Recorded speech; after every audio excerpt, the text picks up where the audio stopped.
Hello and welcome to chapter 3 of a plane and solid geometry course. In this video, we'll talk about triangles.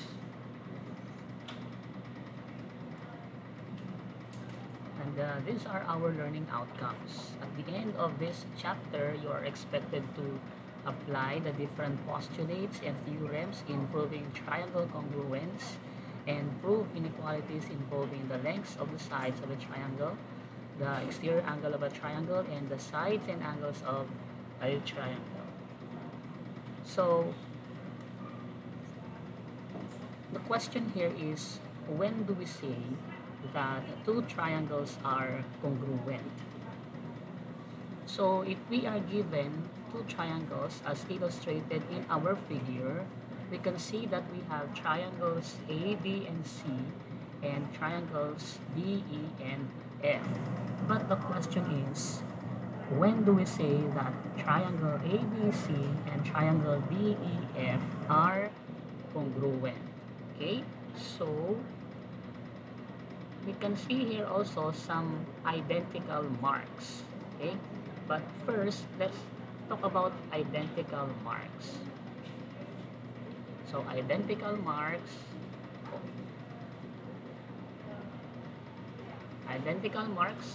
are used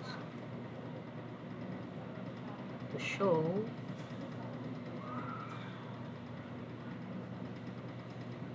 that the parts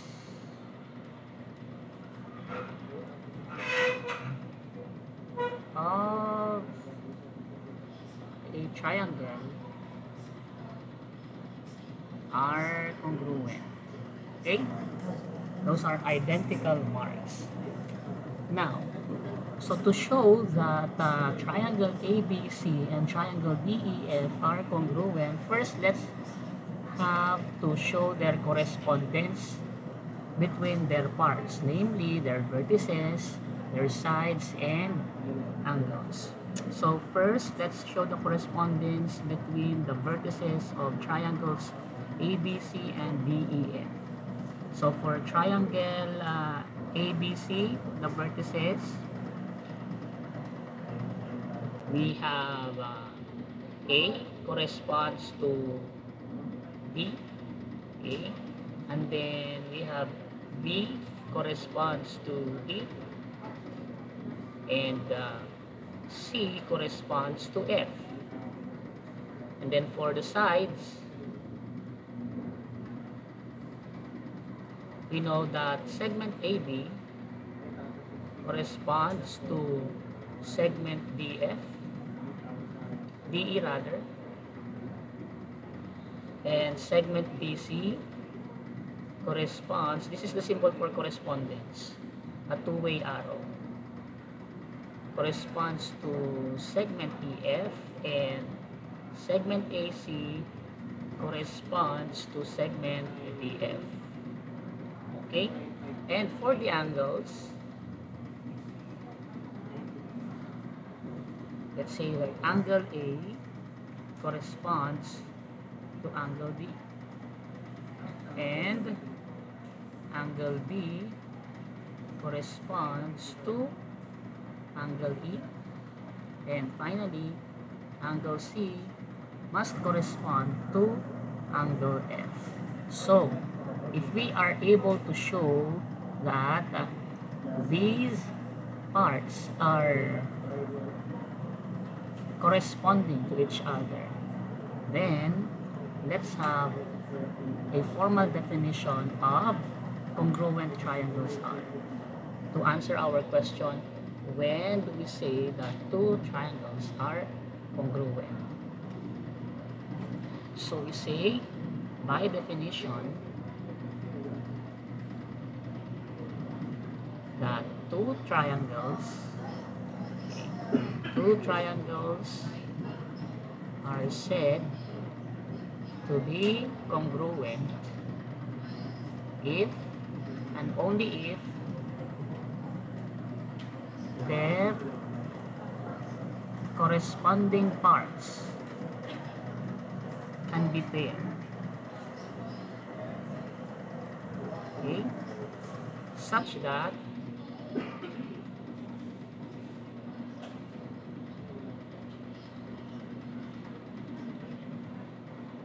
these parts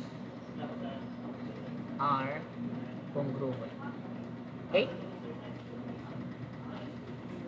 So, based on the illustration that we had in the previous figure, we already had shown that the vertices, the sides, and angles are corresponding for triangle ABC and triangle DEF. So therefore, we can say that triangle, we can therefore conclude that triangle ABC is congruent to triangle DEF. Okay? Now, for two congruent triangles, the correspondence of vertices is given by A corresponds to D, and then B corresponds to E, and C corresponds to F. So let's complete each statement. Triangle BCA is congruent to triangle. So if we are to draw the two triangles first, let's illustrate the two triangles so that it will be easy on our part. So A corresponds to D, then B corresponds to E, and then C corresponds to F. So if we have triangle BCA, then the arrangement would be triangle EFD. Okay? So this is corresponds to triangle EFD. Okay? For letter B,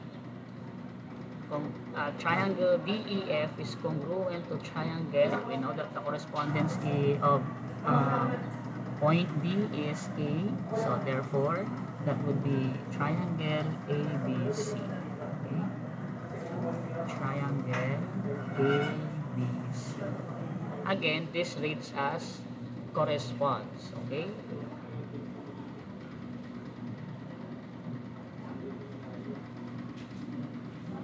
So,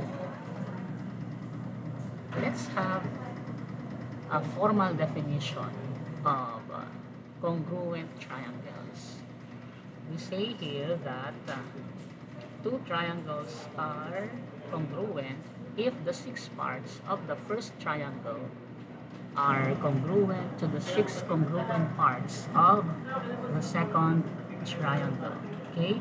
So, in the conditional form, if we are to transform this definition in an if-then form or conditional form, if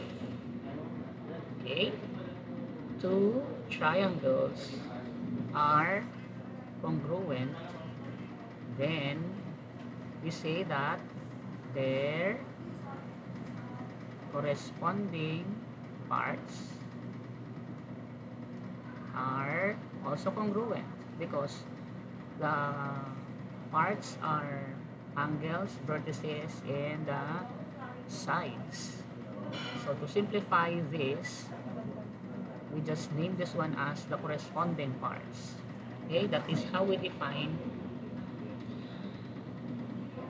congruent triangles. Now, if we are to take the converse, okay, the converse of this theorem, or definition rather, because we know, we studied last time that a good definition has its converse. Okay? So the converse of this is if the corresponding parts of two triangles are congruent, okay, then these triangles are also congruent. Okay, that's the converse of that definition. So, having said that, let's have a formal definition of this converse. And we will be using it later on in our succeeding lessons. So we say that corresponding parts of congruent triangles are congruent, or simply CPCTC. Okay? So notice that from our definition of congruent triangles, we say here that it is from inductive to deductive. Okay? From inductive to deductive. Okay, why? Because it has to establish first that the 6 parts of the triangles are congruent. Then, for our definition of CPCTC, the converse of that definition, it is from general to specific, which is you need to establish first that the two triangles are congruent. Then, after establishing that particular concept, you can say that their parts are already congruent. This is deductive. Okay? So, deductive to inductive. Okay?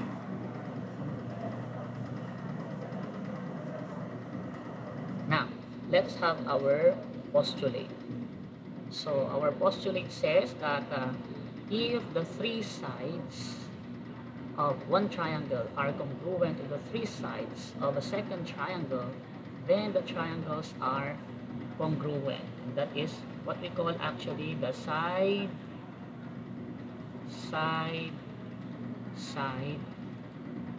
congruence. Okay? Congruence postulate. So if we have 2 triangles,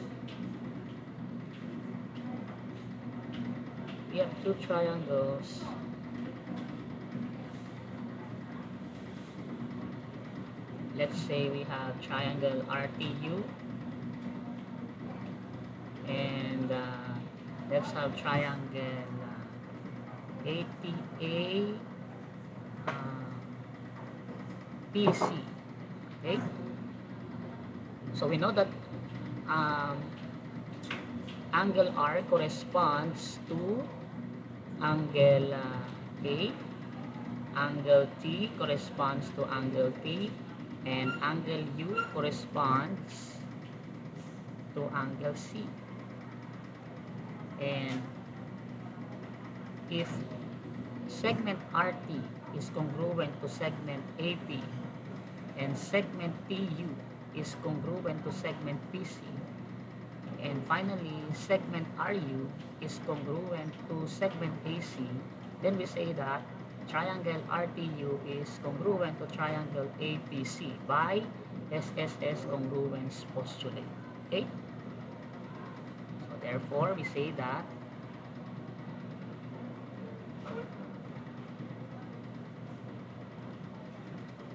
so if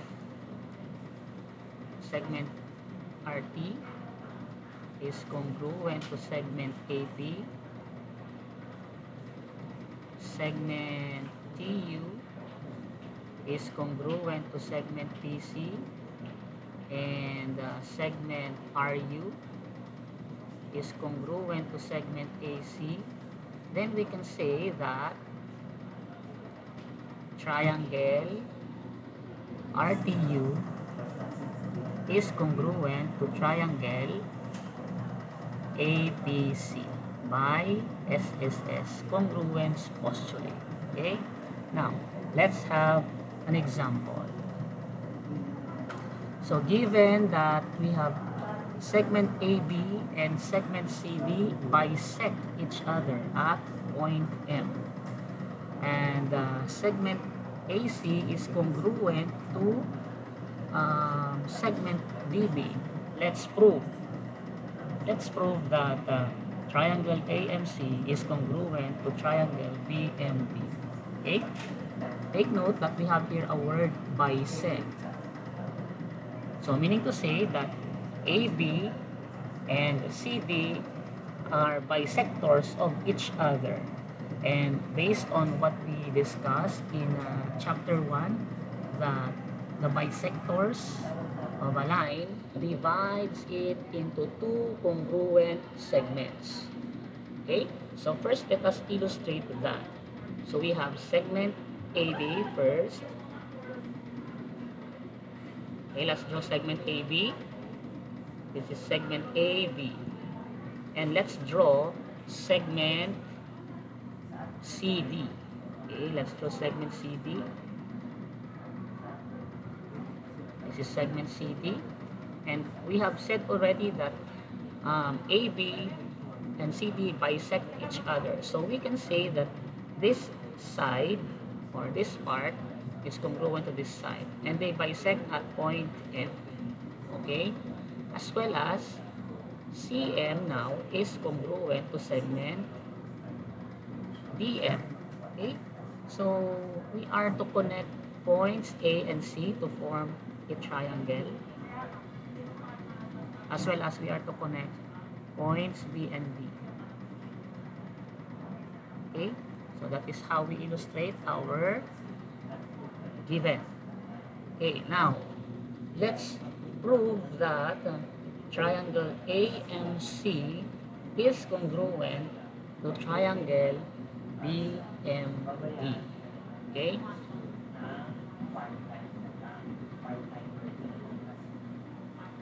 So again, to show the proof, let's have our proof using the two-column proof.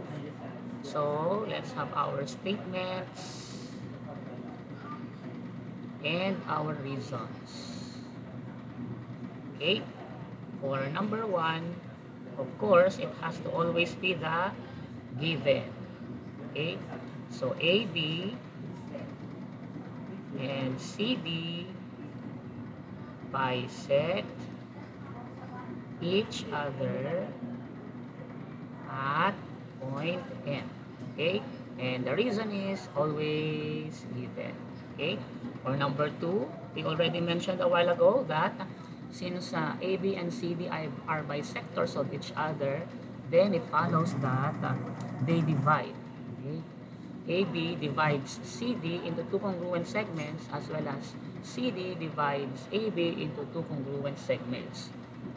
So in that particular case, you see that CM is congruent to CM is congruent to DM, and segment AM is congruent to segment BM. Okay?